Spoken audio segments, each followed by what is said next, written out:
Hi, everybody. I'm here to talk about fire, brimstone, and bad security decisions, or in other words, wait, do you smell dragon?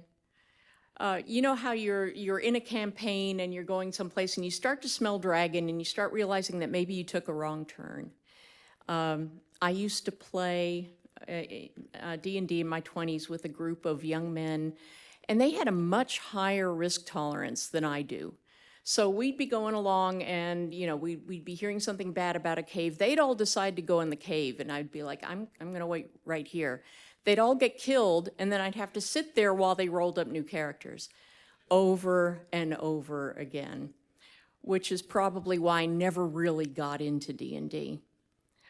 So the thing is that, it's important for us because recovering from wrong decisions is an important part of resilience. And I don't just mean, by being wrong, I don't mean mistakes, like you clicked on the wrong thing, or you forgot to carry the one, or something like that. I'm talking about decisions that we make in security, in design, or strategy, or policy, or whatever, that we keep making continuously because this is the direction we've decided to travel in. And the other thing I want to point out is that usually in security, when you are trying to figure out why something is the way it is, you start pulling on a thread and you end up discovering that it comes from a decision that somebody made long ago that was probably a good idea at the time. In fact, it probably was, given the situation, but just now it's not good anymore. It's not serving us. And so we have to figure out, okay, now what? So an example of this is when we decided that it would be a really good idea to store credentials in the poetry generating custard between our ears. That probably happened, well, I know it happened when there was just one computer and you only had to have one password, and we said, okay, memorize it and don't write it down. That's how it all started.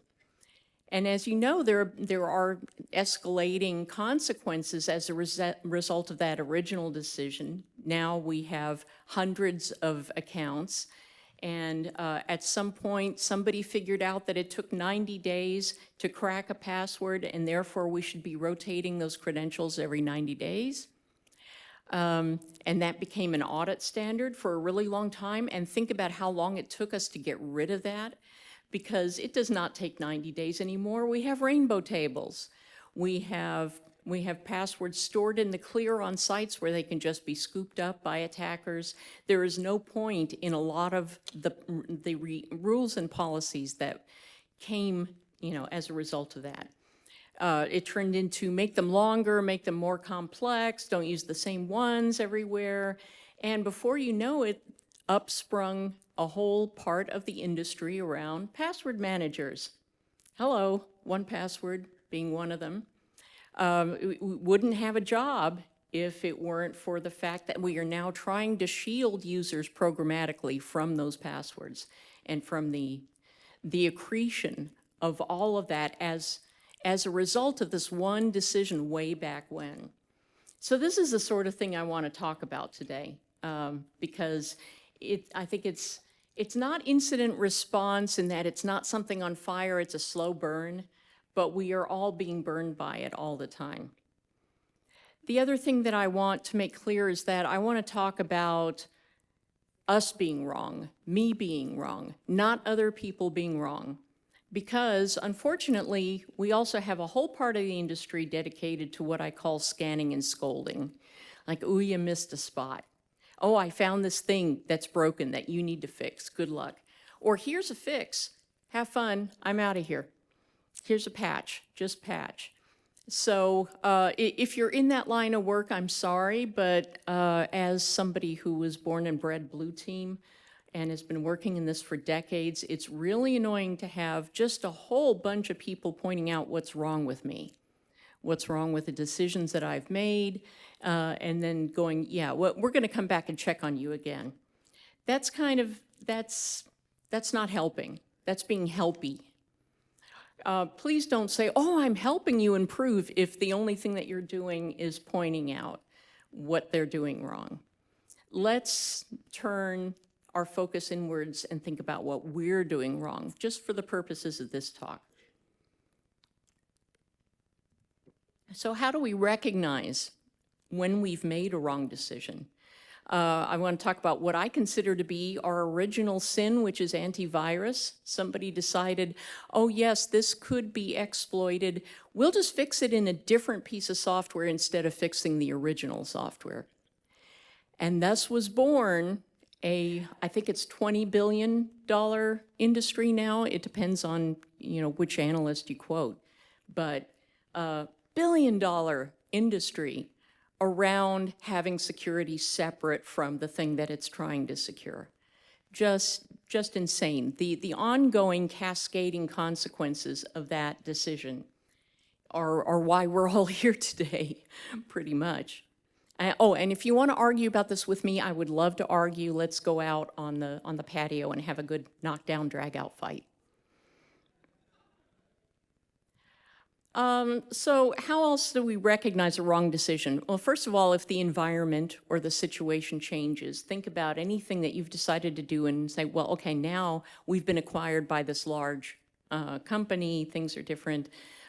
We've moved into a different geo and the rules are very different there, or technology is involved and therefore the situation is different. We should be rethinking what was working for us before. Another clue is trying the same thing over and over again. What's a definition of insanity again? Some things that we keep trying, and again, apologies to people who work in this line of work, but how many decades have we been trying to do security awareness training? If we just train people harder and louder, maybe it'll work this time and they'll stop clicking on things that it's their job to click on.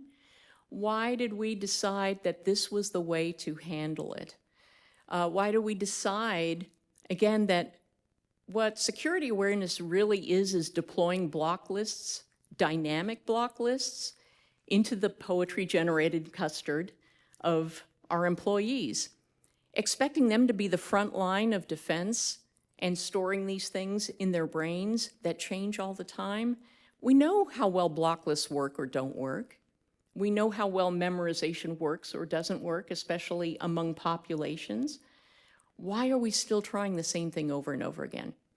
So think about if you are trying the same thing over and over again and it is still not working, at some point it is time to think about, what assumptions are wrong about this? What should we be trying instead? Maybe it shouldn't matter whether they click on the wrong thing. That would be really nice. Another ways how to recognize a wrong decision, backlash. Either from your stakeholders, from your customers, from your users. I remember when I was working for the state of Texas and I had a deputy who I had hired fresh out of 21 years in the military. And so he had certain cultural expectations around security that were not really appropriate for the civilian world, but he brought them anyway. And for the first time, we set a 15-minute screen lock on all the workstations. So after 15 minutes, they'd lock up of idle time, and people came to him and they complained. And she just said, work more, then it won't lock up. And I had to deal with the aftermath of that. So, those sorts of indicators are that maybe that policy was a wrong policy, getting the backlash, listening to the people who are affected by it. Another indicator that maybe you have been wrong is if people are trying to avoid what you have in place. Also, again, at the state, we discovered as many as 10 users sharing one login that we assigned to people. And the reason behind it was that we could not completely federate our identities. We would say, to a school superintendent, yes, we believe you when you say that this person works for you, but we have to have the final decision on whether they can access the student data that we are stewards of. So it can't just be in your hands to say yes or no. You start by saying yes, and then we as application and data owners make the final decision. And this was all done by a form that was faxed. Yes, actually faxed, and people found that so onerous that they just started sharing, one login for their district role. And you can't really blame them, because for them, it was not an individual responsibility. It was a role that they could hand over. It's your turn to report to the state. Can you log in and do this? I'll just hand everything over to you.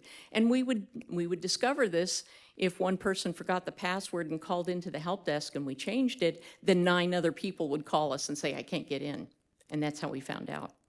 So avoidance, when they're avoiding a process, again, it's a sign that they don't understand it, they don't agree with it, they don't appreciate it. It's just too much friction in trying to do their job.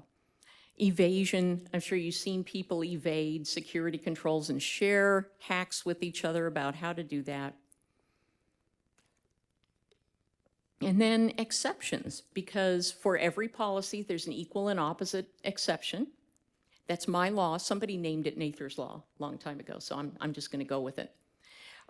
When you are approving exceptions, if they start to pile up, that's a pretty good indicator that the policy it's an exception to is not working very well. If you think about it, and I do sometimes, I can't really help it, every firewall rule is kind of an exception, isn't it? It's like, we're not going to let anybody in except for this, and this, and this, and also this, and this range over here, and this protocol over here, and this, and this, and this, and this. And by the time you get to allow any, you're in trouble. So keeping track of the exceptions that you're having to approve for a policy is a good indicator of whether it was wrong at some point. Another good indicator is technical debt. Now, a lot of technical debt is unavoidable. Okay, we don't have time to fix this, we've got to do this, we will get back to it later. Right after this launch, right after this push to prod. Nick Selby wrote a really good article, which I quoted here on tech debt, and he gave a really good thumbnail rule on how to spot when you are incurring too much technical debt. And the indicator is really short commit messages. Like if developers are so rushed that they do not have time to document what they're actually fixing, they just do a commit that just says, fix some shit, fix some more shit, fix that. Then that's an indicator they're going too fast, they may be working too hard, you may be incurring more tech debt than you really wanted to have. But it can also be an indicator of things that you are now realizing you have to tweak or fix or move or change or pivot on, and that's part of the tech debt that indicates that some decision you are continuing to make could be wrong. A lot of these were made by good intentions based on bad assumptions, such as the assumption that security would always be a control function, not a service function. Now, years ago, it was the case that you didn't touch a computer unless somebody issued it to you, somebody like your employer or your ranking officer or whatever, some authority gave it to you. They controlled it. They dictated what you could do with it, what you couldn't do with it. They managed it. They could take it away. And all of security came along because of that, because you were working on behalf of an organization and their interests came first. That's not the case anymore. Tech, as we all know, has exploded. It's become democratized.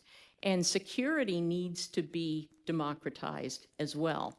And I talked about this 5 years ago here in San Francisco at RSA, that security needs to serve everybody. It needs to serve farmers and artists and attorneys and doctors and my kids and everything. I like to tell the story that I've never used parental controls. And one day my teenager came to me and said, "Mom, I need you to help me set the parental controls on my phone." And I said, "Honey, why?" And it's because she wanted to enforce her own study times. She wanted to disable her social apps so that she would be forced to get work done. And I said, okay, great. You know, you set it up the way you want it. I'll put a password on it, and whenever you want to change it, come back to me. And so she did that. But it was serving her. It wasn't serving my interests. It was doing what she wanted.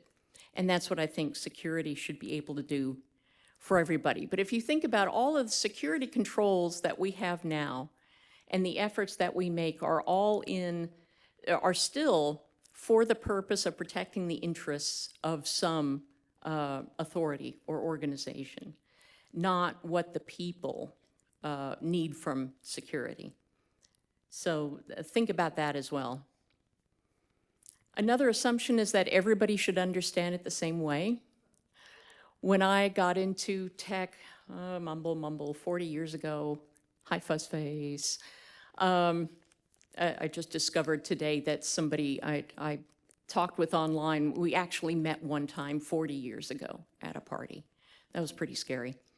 Back then, though, everybody had the same background, the same understanding. So you could say that something was intuitively obvious, and you'd be, pretty right. But that's not the case now. Everybody understands things a different way. They're also affected by security in different ways.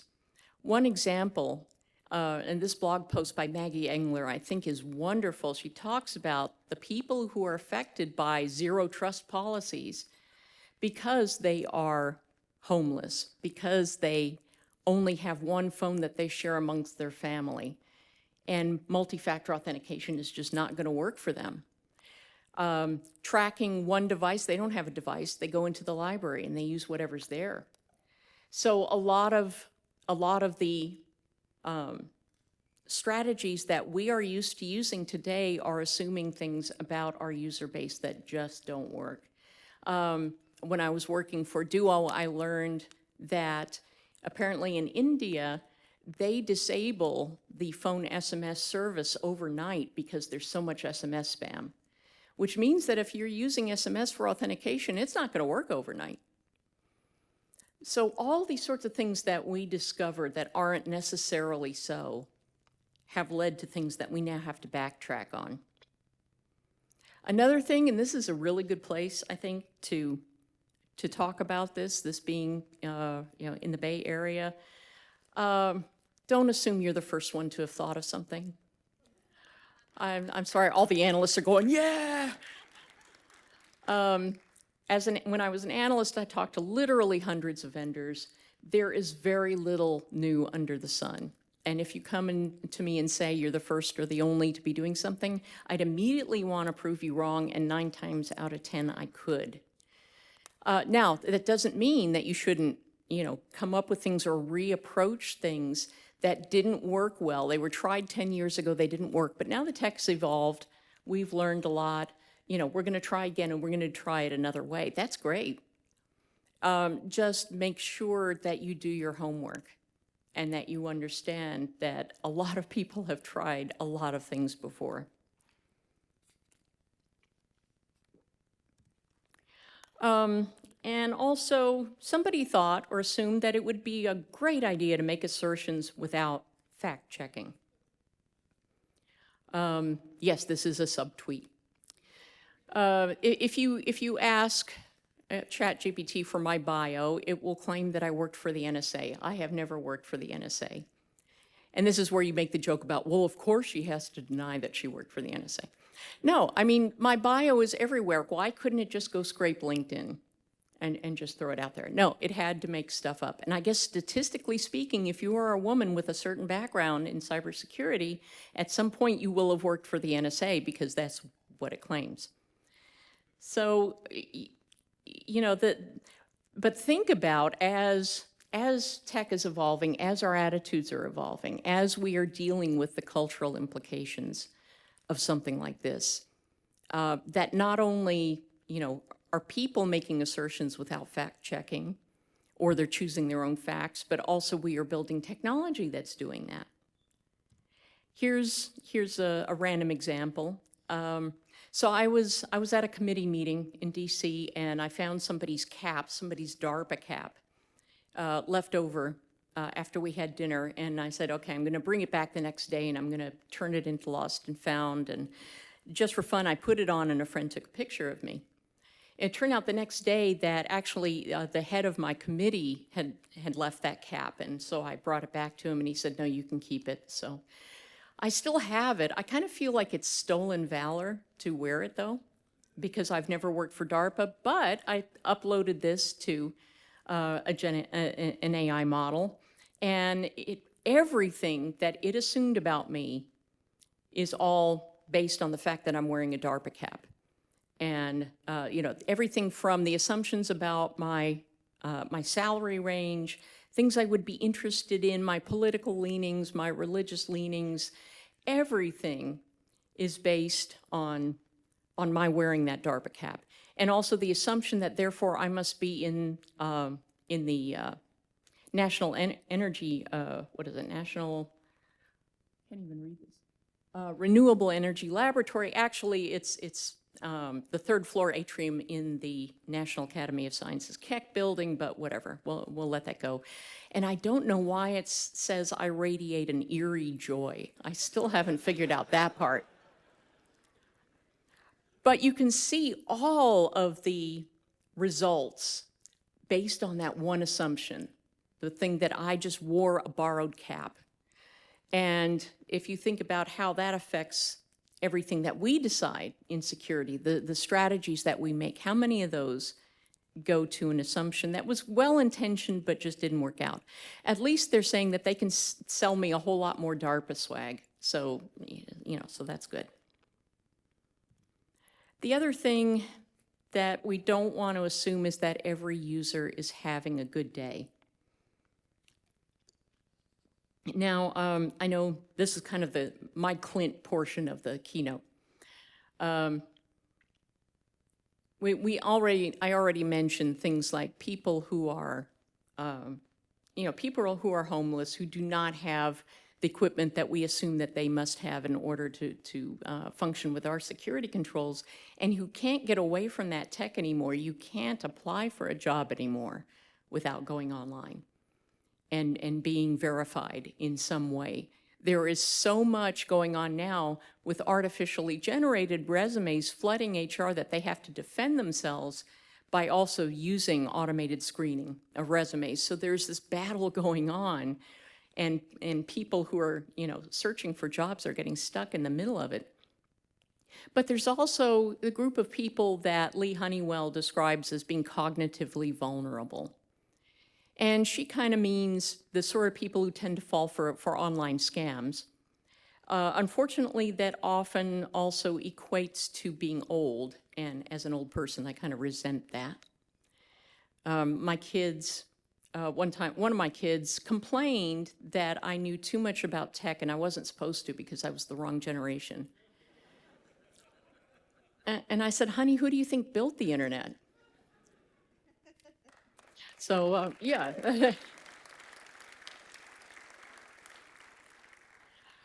So it's not just people like that. It is all sorts of people who are struggling, people who have incidents, people who have things happen to them.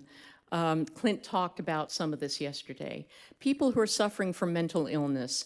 If you're in the middle of a psychotic break or a hypomania episode, and you suddenly cannot follow the instructions that you knew before, you cannot handle the security design, coming and going. I had to deal with the tech for my parents as they declined over years. They would have good days and bad days.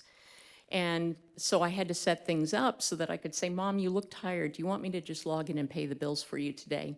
Because I didn't want to take away their autonomy, but I needed to be able to do things for them when they couldn't handle them themselves. And that comes and goes. We kind of assume when we set something up that, okay, they've seen the training video, you know, the help documentation is right there. Why can't they do that?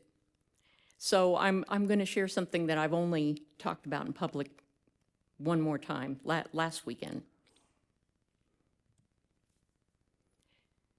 This is my husband, Marcus Weber, and he passed away in 2023, 2 weeks after he was diagnosed with brain cancer. So by the time we got him into the ER, he could not speak anymore. He was only minimally responsive. And the only thing that he left behind was a master password for his password manager on a scrap of paper in a secure location. But he didn't tell me where it was. And he had like 10 laptops and all sorts of things. Over our 30-year marriage, he ran our infrastructure. He built everything. I didn't touch it. It was his. I didn't have logins on any of his stuff because I respected his privacy.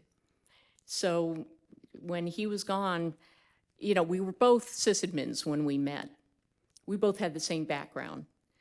I should have been able to figure out how to get and find his password manager. I should have been able to do it. I just could not.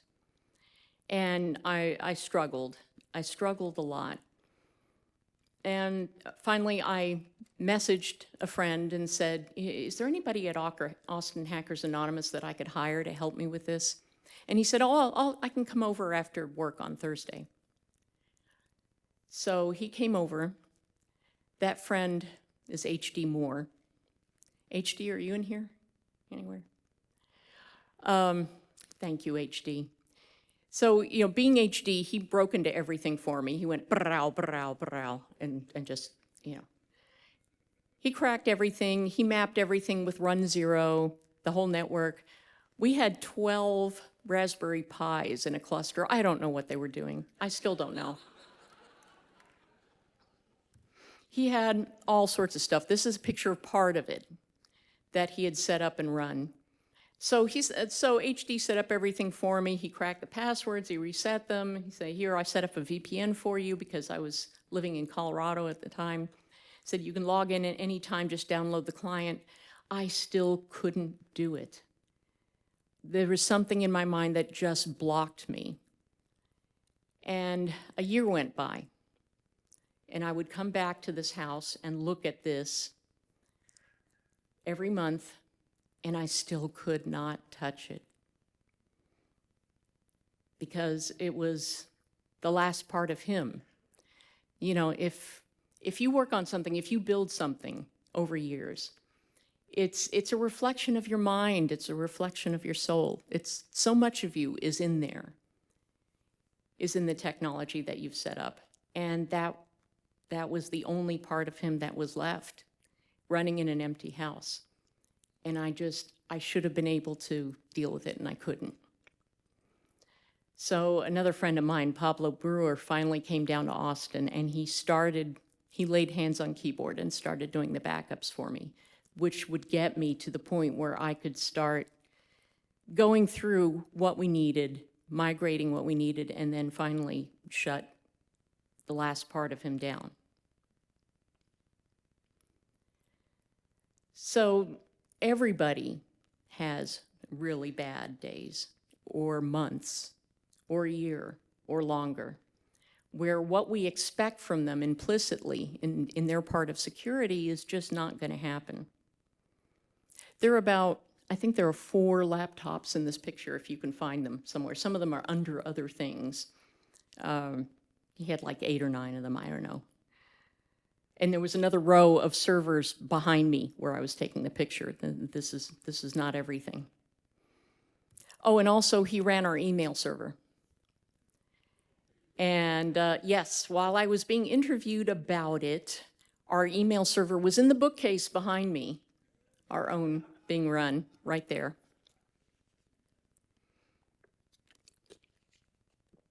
So, you know, people have really bad days and they struggle with it. And the military understands this really, really well. So, you know, this instruction, front toward enemy, is not because soldiers are stupid. They're not. It's because when you're having the worst day of your life, you're in combat, you're injured, you're cold, you're scared, your best friend just died near you, you need something to be as plain as possible to be able to use this. Same thing with the back of this mine. And I don't know if you can read it. It says, it basically says that the smoke from burning these things are poisonous. don't ingest them, don't burn them. And it's not because, they were trying to eat them. It's because apparently in Vietnam, soldiers used to burn these to heat their rations. And so not only does it say do not burn this, it explains why, which is also what we need in our security design, not just to say don't do this, because not everybody will understand it the way we do. We've got to explain why. And as plain as possible, even if we feel that it is hitting below what people should understand. Because security needs to be usable on your worst day, not just your best day. And, this is something really important. Clint did his talk yesterday. He was very vulnerable about what he went through. I've shared this with you. Lots of people have gone through this and can't talk about it, but it's part of the human condition, and it's something that we need to incorporate when we are making strategic decisions. Now that we know that we're wrong, how do we change direction? I did not bring my sword today because I had to travel. I figured TSA would object to it, but I love seeing the swords around here. Now that we're going to be slaying these dragons, how do we do it?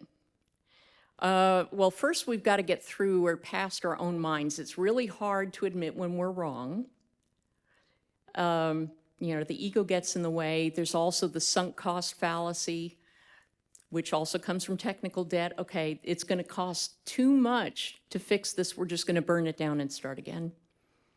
Or, we're going to pivot. We have to keep going through this because we've already come this far.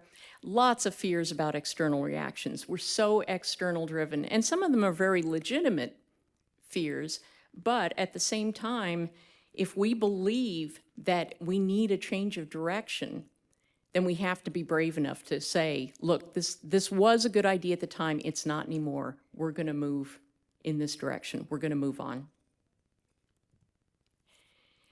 And I do have to admit that maybe boomers like me are not the right people to make this change in direction. My kid actually sent me this. The boomer and zoomer chasm. But it's true. We solved things in a particular way decades ago for reasons, and maybe we are not the best ones to navigate out of this. Maybe the next generation who's not burdened by those initial assumptions and that history are the ones to lead us forward. So, just think about this. If you are a security leader now and you have, our brains always do shortcuts. They're always building shortcuts too. We've always done it this way. This is easy to think about it this way. We're just going to keep thinking about it this way. And it's hard to get off of that rut, to get out of that track. But this is where we need everybody to bring in their perspectives. So how can we enable rerouting, changing what we're doing? First of all, if there is a way in your business to tie it to something else that the business really cares about, like performance upgrades, or getting into a market that we couldn't get into before, this is a good opportunity to say, while we're at it, this lower level strategy that we've been following, can we change it for this new initiative, for this market entry? Is there a way to do some of this refitting or changing, depending on how much work is involved, into short-term projects? Just slice it up and say, for every project that we do, we're going to do a little bit of rework on this side. I talked, when I was at BSides Seattle last weekend, I talked to somebody at a very, very, very, very large company. And I said, what percentage of your resources do you think are being used not on developing new code, but on improving and optimizing what you have? And he said about 60 to 70% of the people that they have are working on optimizing and improving what they already have. That was pretty eye-opening for me to think about, but I think it makes sense if you can convince your leaders to say, we really do need to put that much effort into fixing and jiggering and redoing what we already have. It's great. You should be keeping a technical debt register, not just a risk register, even though they kind of map together in a lot of cases, and also keep track of how you're going to fix this over a longer term. We're going to do this part, then we're going to do this part. We have to wait for this to happen to do this part, and so on. So those are some things that you can try doing. And then finally, how do we predict the wrong decisions? How do we avoid them? Any ideas? That's a trick question. The answer is no. You can't. Heather Vesson is a futurist who I've talked to. She's interviewed me for some of her research, and she says, you cannot predict the future. Sorry, you can't. Unless you control all of the factors going into it, you cannot predict what's going to happen. You may identify all the factors that could come together, whether they're cultural or medical, political, financial, all sorts of things. Even if you think you know what's going to happen, you can't predict the timing. Remember when we talked years ago about sooner or later we were going to have some kind of pandemic? We didn't know when, and it turned out 2020 was the year. So you can have some pretty good ideas about what you think is going to happen in the future, but you cannot predict it, you cannot control it. The most you can do is be aware, that things are going to change. Now, one thing you can do is you can try changing the rules of the game. You know that old Wayne Gretzky quote, "I don't skate to where the puck is, I skate to where the puck is going to be." I hate that. That is such a facile quote, because of course if it's skating along the ice, of course you know where it's going to be. Try predicting where the puck's going to be in 10 minutes in the middle of the game, in 30 minutes. You can't do it. But what if you could change the rules of the game so that you didn't have to care where the puck was going to be? Then you'd have something. What if you threw all your people in front of the goal? What if you just parked everybody? Then you wouldn't have to care where the puck was. You wouldn't have to do that predicting.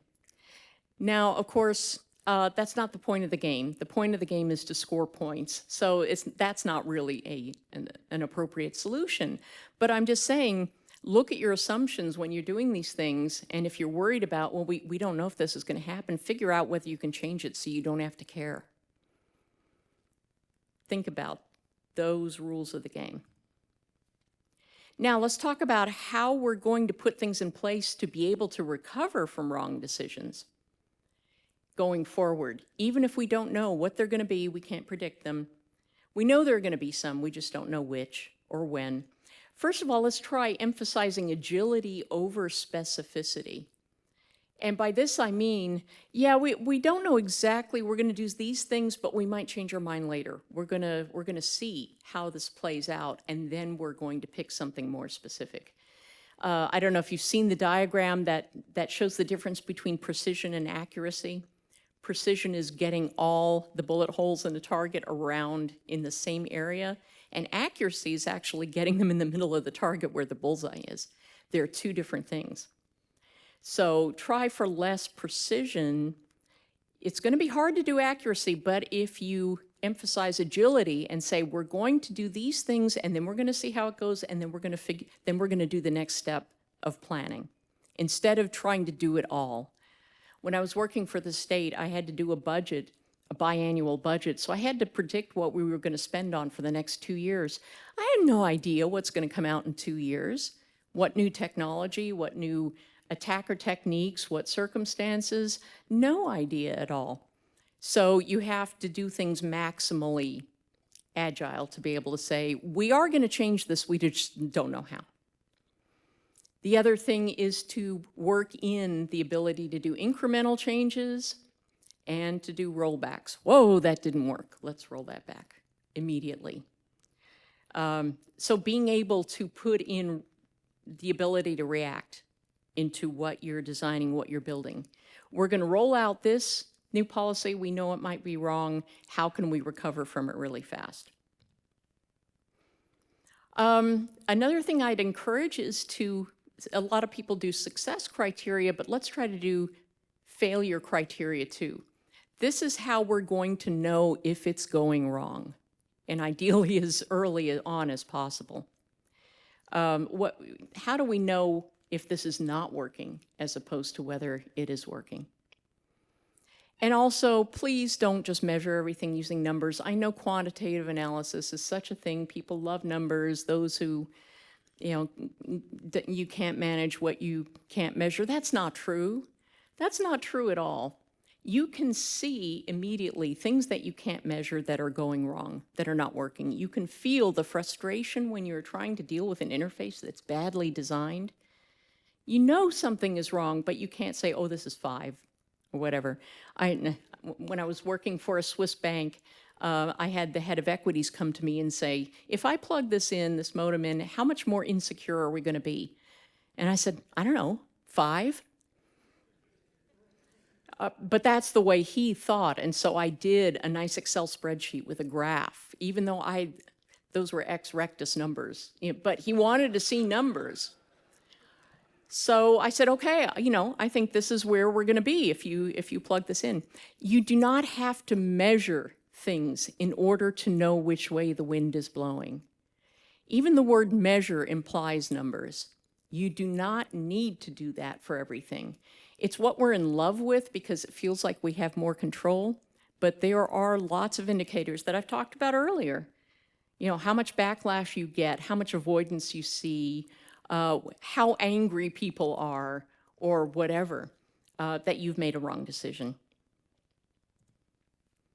But if you like numbers, and I'm not saying all numbers are bad, here are a couple of people who are doing great work in research in this. Jay Healy at Columbia University has a great presentation that he gave at Black Hat last year called Are We Winning?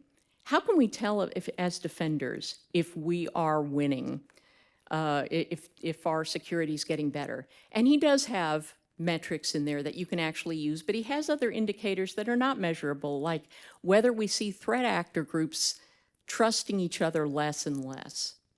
You can't measure that, but there are ways to see it.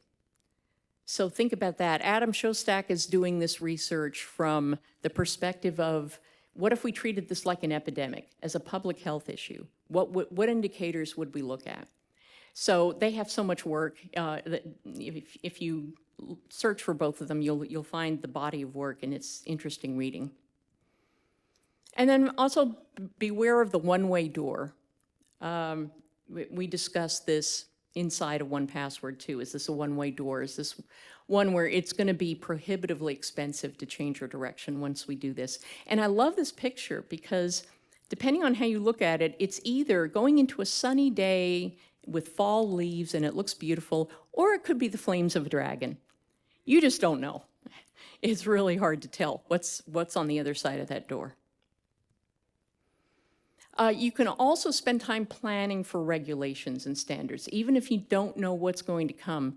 When you see enough systemic risk building up, there's usually somebody who decides that we need to start managing it on behalf of a group or society or whatever.